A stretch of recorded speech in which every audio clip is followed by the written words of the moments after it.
et de prendre avec moi un passage qui se trouve dans le livre de Job, au chapitre 42, les versets 7 à 8.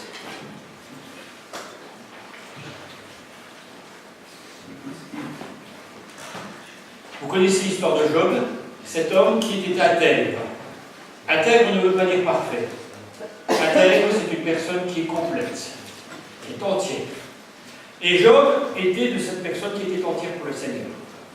Chaque jour, il rendait gloire à son Seigneur, il priait pour ses enfants, il offrait des sacrifices, au cas même où ils auraient péché dans leur cœur. C'était quelqu'un qui vraiment prenait la parole de Dieu au sérieux, qui était attaché au culte de l'Éternel. Et cet homme a été frappé. Et au lieu de se révolter, comme même sa femme l'y engageait, cet homme a dit « Nu, je suis sorti du ventre de ma mère, et nu, je rentrerai dans le sein de la terre. Que le nom de l'Éternel soit béni. » Alors il a perdu ses biens, ses enfants, et jusqu'à sa santé. Pourtant cet homme a persévéré. 3 de ses amis sont venus le voir et ont essayé de lui expliquer pourquoi il en était arrivé à cette situation. Je ne doute pas que ses amis ont agi avec de bonnes intentions. C'était vraiment ses amis, je pense, et leur désir, ce n'était pas de casser Job, de lui faire du mal, mais c'était de lui donner une explication. Si tu as souffres maintenant, c'est parce que. Mais, au bout d'un moment, ces 3 amis ne trouvent plus rien à dire à Job, et c'est un quatrième personnage assez mystérieux, dont il n'est plus question dans la suite, qui s'appelle Élieu, qui va dire quelques mots, et soudain, l'Éternel se manifeste, au travers de la tempête. Et Dieu parle à Job directement, en lui disant, mais où étais-tu lorsque je fondais les cieux et la terre? Qui est cet homme qui obscurcit les desseins, qui discute de mes desseins? Oui, nous sommes des hommes, et en tant qu'hommes, nous sommes limités dans notre intelligence, dans notre compréhension. Souvent, les problèmes arrivent, les difficultés arrivent, et nous ne comprenons pas pourquoi ils arrivent. On trouve des tas d'explications, comme au travers des explications des 3 amis de Job, mais la vraie explication nous vient du Seigneur lui-même. Après que l'Éternel eut adressé ses paroles à Job, il dit à Eliphaz de Théman, « Ma colère est enflammée contre toi et tes 2 amis, parce que vous n'avez pas parlé de moi avec droiture, comme l'a fait mon serviteur Job. Prenez maintenant 7 taureaux et 7 béliers, et allez auprès de mon serviteur Job, et offrez pour vous un holocauste. Job, mon serviteur, priera pour vous, et c'est par égard pour lui seul que je ne vous traiterai pas selon votre fruit. Car vous n'avez pas parlé de moi avec droiture, comme l'a fait mon serviteur Job. » Et pourtant, ces 3 amis, à n'en pas douter, aimaient Job et désiraient sincèrement l'aider et le soutenir dans les difficultés. La parole de Dieu nous raconte que lorsqu'ils le virent, ils tombaient au sol, ils commencèrent à s'affliger, à s'arracher les cheveux, et ils restèrent silencieux devant lui, prostrés. Qui ferait ça de nos jours? Et ces hommes l'ont fait, parce qu'ils étaient sincèrement touchés. Pourtant, leur conseil n'a pas été le conseil de Dieu. C'était des conseils humains, des réflexions humaines, certainement bonnes d'un point de vue humain, mais qui ne correspondent pas à la volonté de Dieu. Il arrive que nous fassions des erreurs, en toute sincérité. Il arrive que notre vie ne corresponde pas à ce que le Seigneur a voulu pour nous. J'ai pris un exemple qui s'est arrivé pendant la période de la Réforme, d'une personne que je considère comme un serviteur de Dieu et qui un jour a eu une attitude qui n'a pas été juste et qui a provoqué un gros trouble dans l'Église. Cet homme est un des pères fondateurs de la Réforme. Ce n'est pas Luther, c'est Jean Calvin. Jean Calvin était l'équivalent de Luther, mais dans les milieux français. Il a prêché en France, en Suisse, et il a une œuvre monumentale au niveau littéraire et au niveau spirituel, qui montre vraiment que c'était un serviteur qui était engagé, qui aimait le Seigneur. Certes, il avait certaines pensées par rapport à la prédestination, que nous ne partageons pas, mais quand on regarde globalement l'œuvre de Luther, de Calvin, on se rend compte que c'est vraiment quelqu'un qui aimait le Seigneur.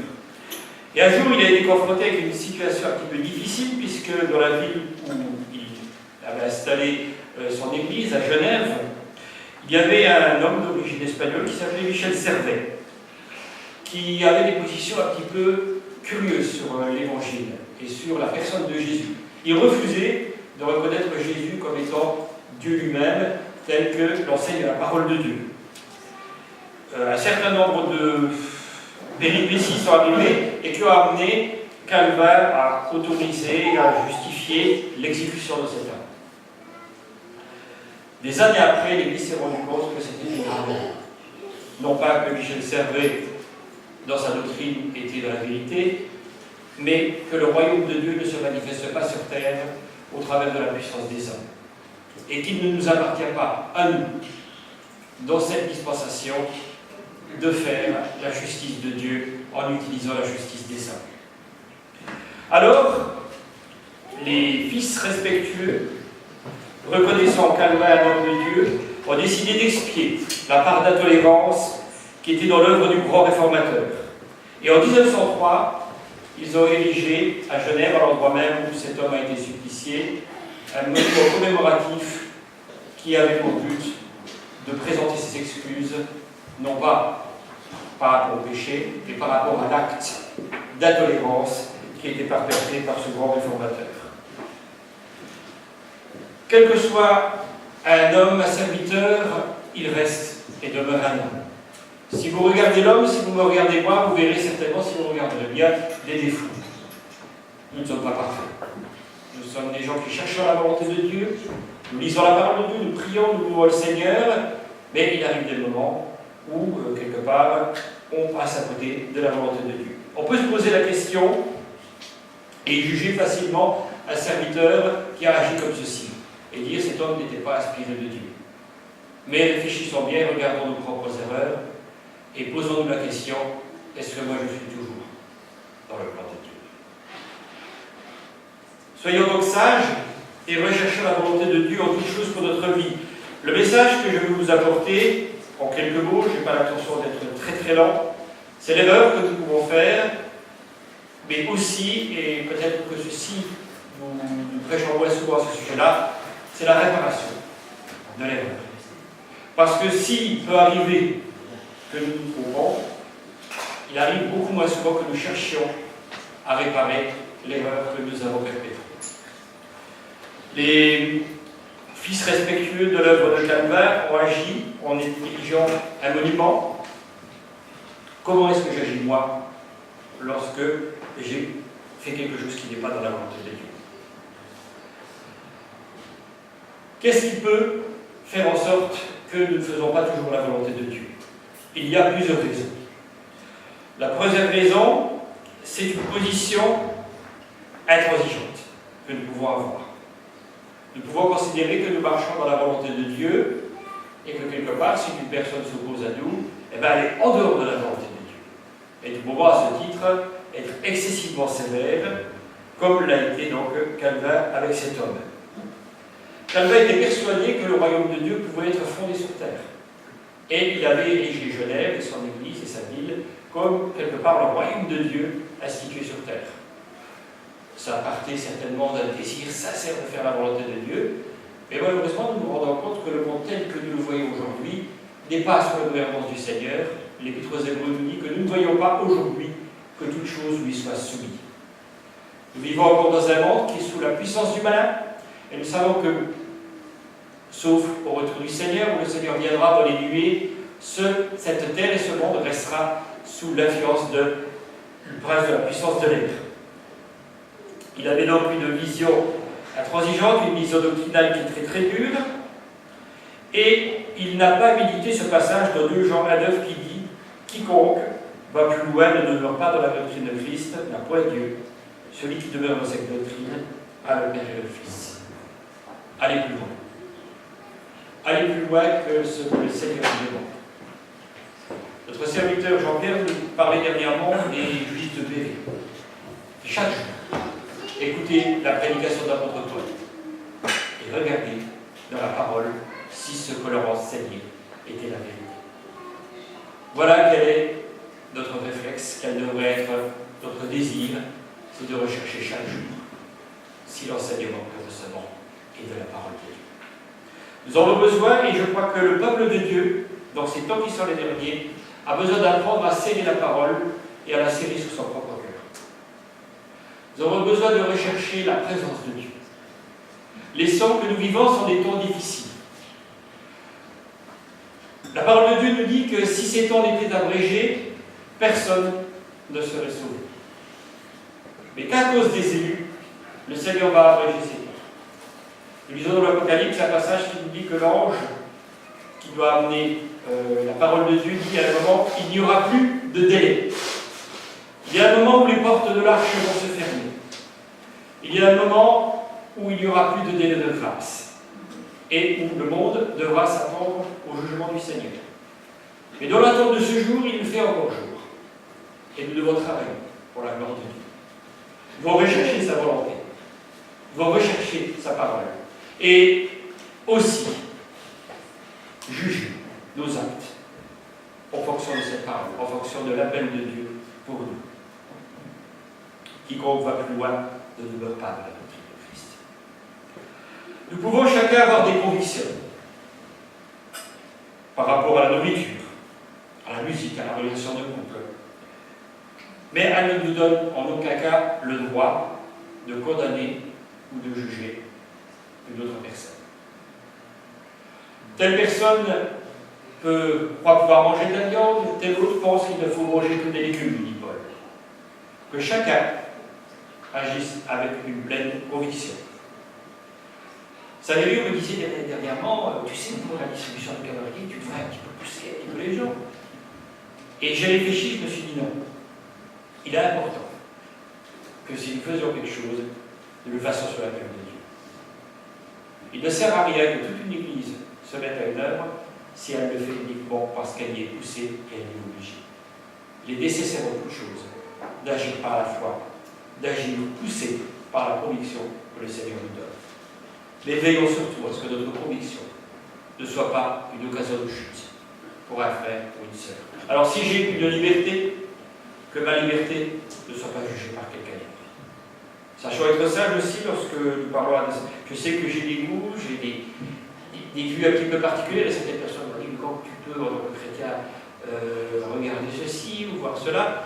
Puis c'est vrai, on a une certaine liberté, mais il nous appartient d'être sage avec notre liberté.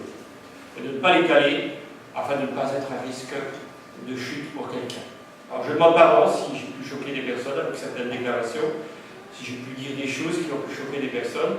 Mon désir, c'est sincèrement de faire la volonté de Dieu, en aucun cas de blesser quelqu'un de l'assemblée. Alors que le Seigneur puisse m'aider aussi à rechercher sa volonté et à manifester ma vie au travers de vous, avec l'amour du Seigneur. Nous n'avons pas le droit non plus d'avoir des convictions pour les autres. Nos convictions sont pour nous-mêmes. Notre désir, c'est de les appliquer dans notre vie.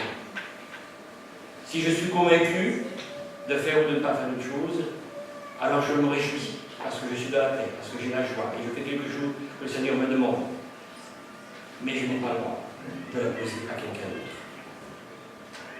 Au risque de développer l'assimilation et l'hypocrisie. Et ce n'est pas ce que le Seigneur veut. Le Seigneur a le désir que celui qui donne le fasse avec joie et de la paix. Et que celui qui agit dans quelque manière que ce soit, et de façon toute chose, en obéissance à sa parole et en pleine conviction intérieure. Une position doctrinale intransigeante doit nous amener à nous retrouver dans une situation d'erreur et à nous tromper, à blesser les âmes. Une deuxième chose peut nous poser un problème, c'est ce que j'appellerais les querelles byzantines. Alors qu'est-ce que c'est que les querelles byzantines? C'est un terme qui est rentré dans le langage courant. Ça fait référence tout simplement à un événement qui est arrivé en 1453. 1453, pour ceux qui aiment bien l'histoire comme moi, c'est la fin de l'Empire romain d'Orient, la chute de Constantinople prise par les Turcs ottomans. C'était en fait la fin de l'Empire romain tout court. Et alors que les Turcs étaient aux portes de cette ville, il y a un concile œcuménique qui était réuni dans cette ville pour décider d'un sujet hyper important. Est-ce que les anges sont hommes ou sont femmes? Sujet fondamental. Ah, évidemment, lorsque les Turcs ont investi la ville et qu'ils ont rencontré ces gens en train de discuter, ils les ont massacrés. Voilà ce que c'est que les conseils des curés byzantins. C'est les choses qui nous semblent importantes. Les choses qui nous semblent importantes et discutées, mais qui n'ont pas d'importance aux yeux du Seigneur. Veillons à ce qui est essentiel. Recherchons ce qui est dit. Recherchons ce qui fait du bien. Ce qui construit l'Église. Souvent, il m'arrive, et moi j'aime bien discuter par rapport à certains sujets, et on discute, on aparté avec les frères, mais je fais toujours la remarque en disant attention, ça c'est mon opinion personnelle, et ce ne sont pas des choses importantes. Ce ne sont pas des choses fondamentales. Qu'est-ce qui est le plus important pour nous? C'est de savoir que le Seigneur est venu. Qu'il est venu pour que nous ayons la vie en lui, et le salut. Ça, ce sont des choses fondamentales. Les choses fondamentales, c'est que le Seigneur nous aime et qu'il aime l'humanité entière. Et qu'il a le désir que chaque homme soit sauvé. Et si malheureusement chaque homme ne le sera pas, parce que l'homme s'endurcit dans son cœur face au péché du siècle présent, en attendant la volonté de Dieu, c'est qu'il en soit ainsi. Alors travaillons à l'œuvre de Dieu. Apportons la parole. Témoignons. Vivons notre vie avec le Seigneur. Vivons-la avec une pleine conviction, avec un amour sincère, sensible. Jésus, quand il s'adressait aux pharisiens, il les appelait hypocrites. Je pense vous avoir déjà dit ça, mais en grec, hypokritos, le terme, désignait à l'époque les gens qui jouaient dans le théâtre, les acteurs de théâtre. On les appelait les hypocrites parce qu'ils avaient des masques pour leur donner une apparence. Il y avait un masque pour sourire, un masque pour pleurer, un petit peu comme les clowns, hein, le clown Auguste qui rigole, et le clown blanc avec une larme noire qui est dessinée. Des acteurs. Voilà ce qu'étaient les pharisiens. Non pas des personnes qui étaient consacrées au Seigneur, mais des personnes qui jouaient à eux, qui jouaient au disciple, mais qui n'étaient pas vraiment des serviteurs de Dieu. Ne soyons pas comme ces personnes-là. Vivons une vie qui soit consacrée au Seigneur. Alors je sais que lorsqu'on monte en chair, ainsi qu'on annonce l'Évangile, on aime bien projeter une image qui soit conforme, parfaite, lisse. Mais il est de mon devoir de vous parler de moi comme d'un homme avec ses défauts, avec ses luttes. Chaque jour, je dois combattre aussi contre les passions qui combattent en moi. Et chaque jour, je dois me remettre devant le Seigneur parce que je me suis dépendant chaque jour de la grâce de Dieu. Comme vous, je suis un homme qui a des difficultés pour prier, des difficultés pour témoigner.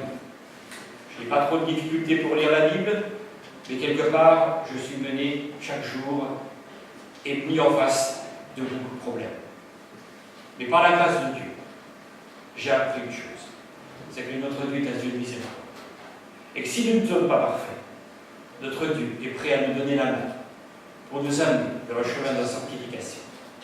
Un chemin où nous ne deviendrons certainement pas parfaits de notre vivant, et où nous nous préparerons à l'avenir. Le jour où le Seigneur nous transformera, et où au son de la trompette nous serons changés en un instant, et nous serons relevés pour aller en direction du Seigneur. Je crois que ce temps est proche. Certainement avez-vous entendu beaucoup de personnes le dire, et vous direz oui, mais depuis le temps qu'on le dit, évidemment qu'il y aura bien un jour. Mais je crois que le Seigneur est proche. Je crois que les temps sont durs, que nous vivons des temps apocalyptiques, et que nous verrons bientôt de grands signes se dérouler. Les grandes catastrophes que nous voyons, les grands événements, le terrorisme et tout ce que nous voyons autour de nous ne sont que les douleurs de l'enfantement, qui nous montrent que le monde arrive à bout de souffle. Notre monde et notre création soupirent, nous dit la parole de Dieu, après la venue du Fils de Dieu, après sa révélation. Et nous sommes appelés à demeurer fidèles jusqu'au bout. Celui qui persévérera jusqu'au bout, celui-là sera sauvé. Nous sommes donc appelés à persévérer, à aller de l'avant, à oublier les querelles byzantines, les sujets qui n'en valent pas la peine, et à aller vers l'essentiel, vers celui qui nous a donné la vie et qui nous a donné la vie abondante.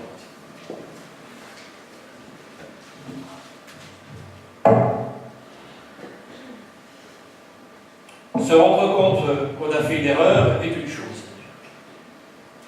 C'est la première condition pour arriver à la repentance et nous placer devant le Seigneur et lui demander de nous régénérer.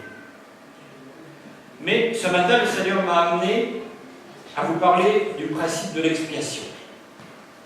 Un principe qui consiste non seulement à demander pardon au Seigneur, mais à chercher, lorsque cela est possible, évidemment, à réparer ou à compenser la faute que nous avons faite.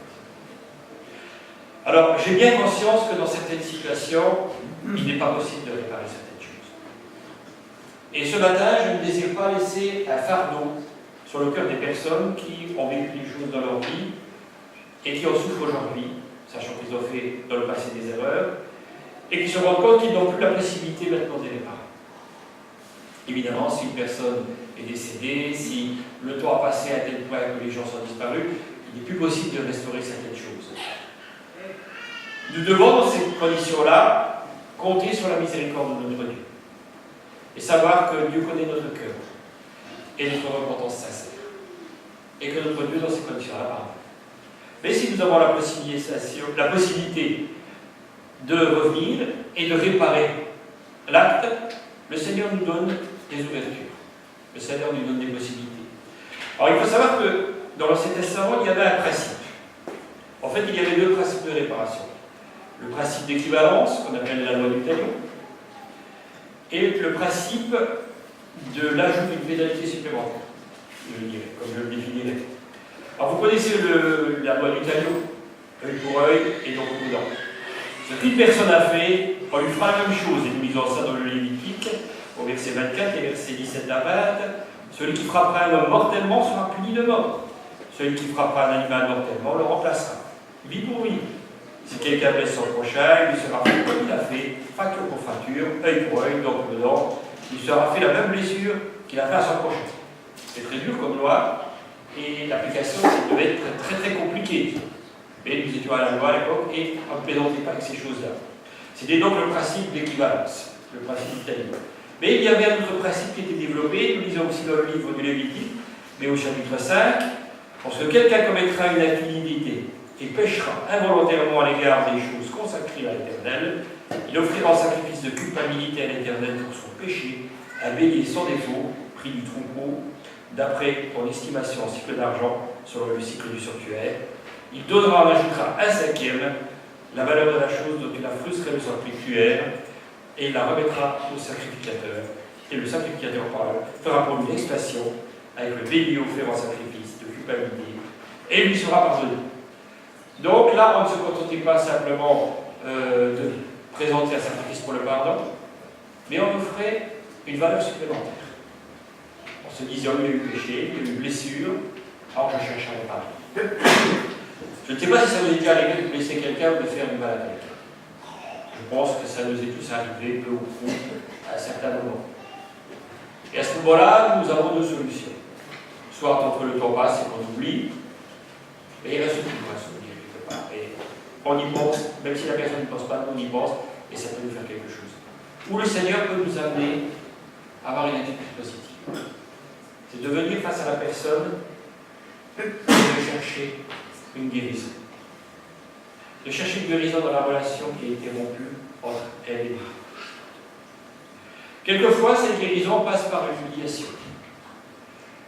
Il m'est arrivé une fois alors évidemment, il s'agissait de choses qui m'étaient arrivées dans le monde, dans le cadre de mon travail, mais je crois que cet enseignement est valable pour notre vie dans le Seigneur. J'avais une cliente, parce que j'ai travaillé comme représentant, auquel j'avais prêté un appareil, qui n'était pas en moi en plus, et elle m'avait rendu dans un état vraiment très mauvais état. Et comme l'appareil n'était pas moi, j'étais très gêné par rapport à la personne qui me l'avait prêté, donc j'en avais nourri une certaine amertume pour cette personne. Et un jour, alors que je faisais le marché à mon bar avec mon stand, voici que cette dame vient et me demande un service. Alors imaginez comment vous pouvez réagir dans ces cas-là, personne ne vous a fait un sale coup. Et puis après, vous allez vous demander un service.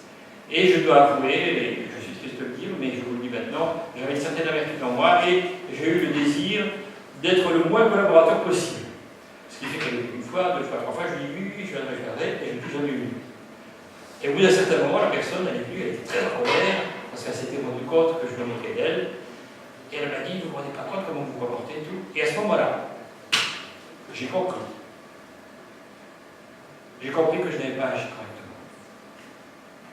J'ai compris que j'avais agi de manière charnelle, que j'avais voulu me venger, faire la justice de Dieu quelque part, par mes propres moyens. Alors j'ai réfléchi, je me suis dit, Seigneur, qu'est-ce qu'il faut faire dans cette situation-là? C'est difficile, hein? En plus, c'était des gens qui ne sont pas chrétiens et tout. Alors, ma foi, j'ai laissé passer à temps et le Seigneur m'a parlé et m'a dit, ben, c'est bien ça, tu vas aller voir cette personne, tu vas lui demander pardon. Tu vas lui demander pardon. Quand le Seigneur vous demande un truc comme ceci, si vous l'acceptez, vous le faites tout de suite, je peux vous dire tout de suite, ce n'était pas mon cas. Moi, ça a été extrêmement dur de l'accepter. C'était extrêmement dur, mais au bout d'un moment, j'ai compris que c'était la volonté de Dieu. Et à la grande surprise de cette dame, je me suis amené chez elle.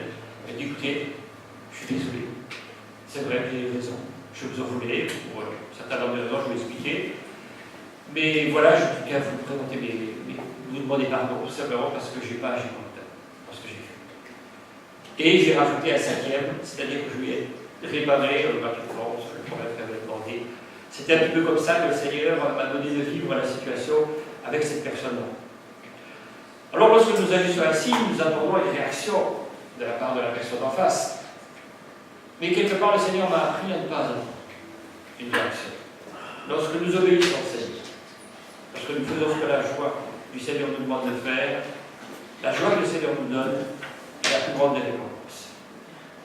Si le Seigneur nous demande quelque chose et que nous le faisons, je peux vous garantir une chose, vous n'avez pas besoin de la gloire des hommes. Vous n'avez pas besoin que les hommes vous glorifient ou disent de vous que vous êtes un bon chrétien. Le fait même est la seule chose d'avoir obéi au Seigneur, d'avoir fait sa volonté, va vous remplir d'une telle joie. Ça sera la plus grande des récompenses. Il y a plus de joie à donner qu'à recevoir. Le Seigneur veut nous apprendre cette loi spirituelle. C'est que nous sommes appelés à donner et ne pas chercher à avoir. Et lorsque nous donnons avec la foi de Dieu, avec la conviction que nous donne le Saint-Esprit, la bénédiction que nous retirons en retour ne vient pas des hommes, mais du Seigneur. Et je peux vous dire qu'une telle bénédiction, ça vaut tout le reste. Il est inutile, alors à ce moment, de chercher à se glorifier, ou de chercher à se présenter comme étant un bon chrétien, un bon disciple qui fait la volonté de Dieu. Il n'y a aucune gloire à faire la volonté de Dieu. Nous sommes des serviteurs inutiles. Le Seigneur Jésus a dit, lorsque vous faites toutes ces choses, dites je suis un serviteur inutile. Il ne s'agit pas, le Seigneur n'a pas dit ça pour nous humilier, parce qu'il avait l'habitude de nous mépriser, mais il voulait que nous comprenions une chose, c'est que nous sommes humbles au Seigneur. Étant humbles avec lui, ce qui donne la joie au cœur de notre Seigneur, nous donne de la joie à Christ. Alors je vous invite ce matin à voir la réparation que le Seigneur nous demande d'entreprendre par rapport aux fautes que nous avons effectuées, non pas comme un sacrifice, mais comme une bénédiction. Si vous mettez en pratique la volonté de Dieu à votre égard, je vous le garantis, je vous le promets, vous serez bénis. C'est Dieu qui juge. C'est Dieu qui fait le jugement et la vengeance. Ce n'est pas nous. Alors, si nous avons fauté, le Seigneur nous donne la possibilité de reconstruire. De la même manière qu'il a envoyé Esdras et Néhémie pour reconstruire Jérusalem et rebâtir le temple. Pourquoi Jérusalem a-t-elle été détruite? Parce que le peuple de Dieu s'était détourné de la face de l'Éternel. Il avait péché. Il avait laissé rentrer les idoles dans la ville. Le peuple s'était corrompu. Le peuple est parti en dispersion à Babylone et dans la Perse. Mais Dieu avait toujours de l'amour pour son peuple. Et il a suscité dans un grand roi de Perse, le roi Cyrus, le désir de laisser le peuple de Dieu revenir sur sa terre, rebâtir le temple. Et Esdras et Néhémie sont des personnes qui se sont humiliées devant le Seigneur. Des personnes qui ont reconnu le péché du peuple et qui ont dit Seigneur, vois comme ton peuple s'est comporté, mais toi, tu nous as fait grâce et tu nous as ouvert maintenant les portes. Et le temple a été rebâti, le peuple est revenu sur la plaine en terre de Palestine. Et lorsqu'on a rebâti le temple, il est raconté qu'il y avait des personnes qui avaient connu le premier temple et qui commençaient à pleurer parce qu'elles voyaient le nouveau temple se reconstruire. Et les sacrificateurs qui étaient là, et les Lévites leur disaient, mais ne pleurez pas, c'est un jour de joie. Et la Bible nous dit qu'on ne pouvait pas distinguer les cris de joie des pleurs de certaines personnes. Voilà ce qui arrive lorsque nous marchons avec le Seigneur.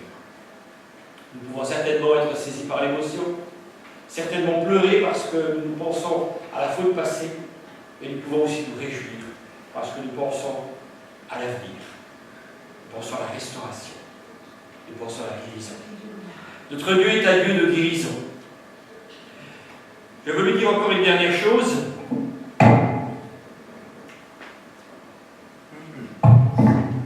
C'est que la réparation n'est pas forcément la réhabilitation. Lorsque Calvin avait condamné cet homme, Michel Servet, cet homme était condamnable de fait de sa doctrine.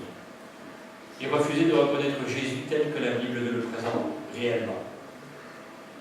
Mais le fait d'avoir péché, le fait de l'avoir condamné, était une faute. Et Calvin, je pense, a été plus loin que ce que le Seigneur a demandé.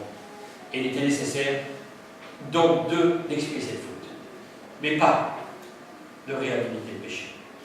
Nous pouvons être en colère parce que nous voyons des choses se faire dans notre monde, avec le péché se pratiquer, l'occultisme, toutes ces choses se répandre dans notre monde, mais il ne nous appartient pas de faire la justice de Dieu.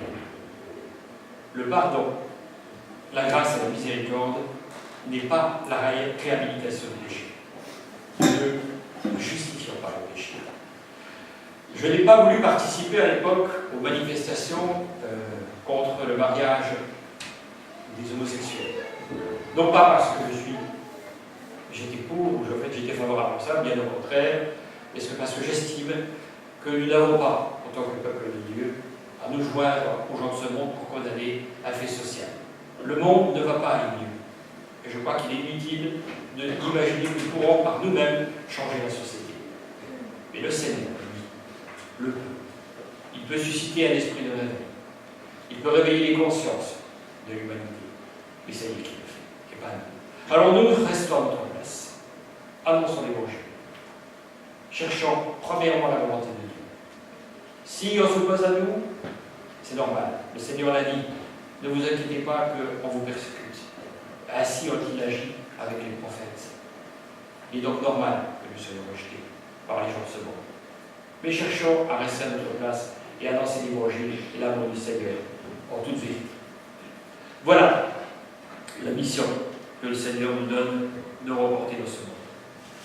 Nous ne sommes pas là pour justifier le monde, justifier le péché de ce monde, mais nous sommes là pour pardonner aux gens de ce monde et nous annoncer l'évangile tel que nous l'avons reçu nous-mêmes. À moi la vengeance et à moi la rétribution. Ce que nous lisons ainsi dans Deutéronome 32. Ne vous vengez pas vous-même, bien-aimés, mais laissez agir la colère, car il est écrit à moi la vengeance et à moi la rétribution, dit le Seigneur. Litons de Romains 12. Car nous connaissons ce qui a été dit, à moi la vengeance et à moi la rétribution, et encore le Seigneur jugera son peuple. Et puis 3e chapitre 10. Ayons confiance au Seigneur. Remettons-nous entre ses mains. Une nouvelle année se présente. Notre désir est-il de stagner, de rester sur place ou d'aller de l'avant? Mon désir, et je le partage devant tous, c'est d'aller de l'avant, c'est de faire la volonté de Dieu. C'est de ne pas regarder le problème, mais de regarder les solutions. Parce que le Seigneur a des solutions pour son peuple. Le Seigneur, dans sa grande miséricorde, nous ouvre des portes. Sachant passer par les portes que le Seigneur nous ouvre. Sachant ne pas vouloir enfoncer les portes, mais à passer par le Seigneur, par la porte que le Seigneur nous a ouverte. Voici, j'ai mis devant toi une porte que personne ne pourra refermer. Voici le message que nous laisse la parole de Dieu aujourd'hui. Une porte que personne ne pourra refermer. Alors ce matin, je vous inviterai maintenant à passer quelques instants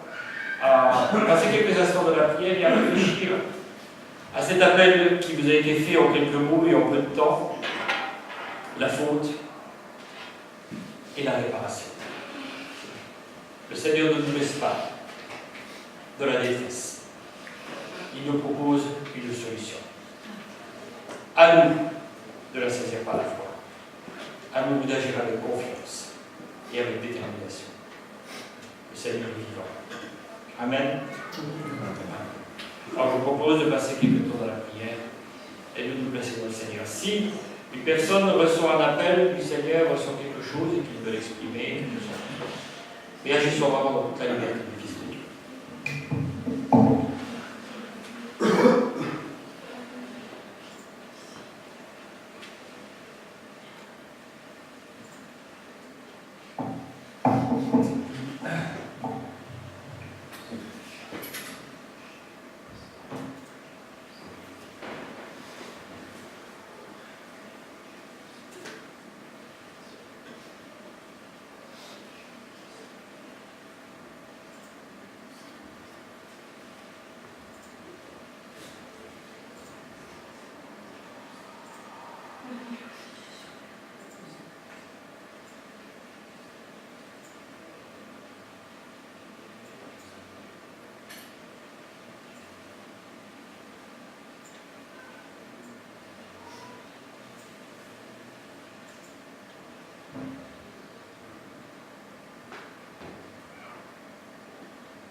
Et merci Seigneur pour ces moments que tu nous donnes, d'être ensemble Seigneur, devant ta présence.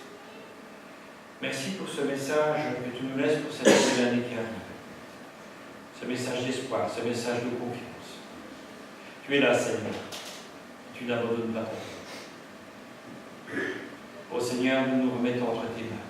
Je veux te remettre ton peuple, je veux te demander de te manifester dans le cœur de chacun. Ta grâce, ta bénédiction, se multiplier au milieu de nous. Que tu puisses te manifester par tes dons, Seigneur, par tes ministères. Que tu puisses, à chacun d'entre nous, dans cette année qui se prépare, Seigneur, nous préparer à une œuvre pour ta gloire. Et je te loue,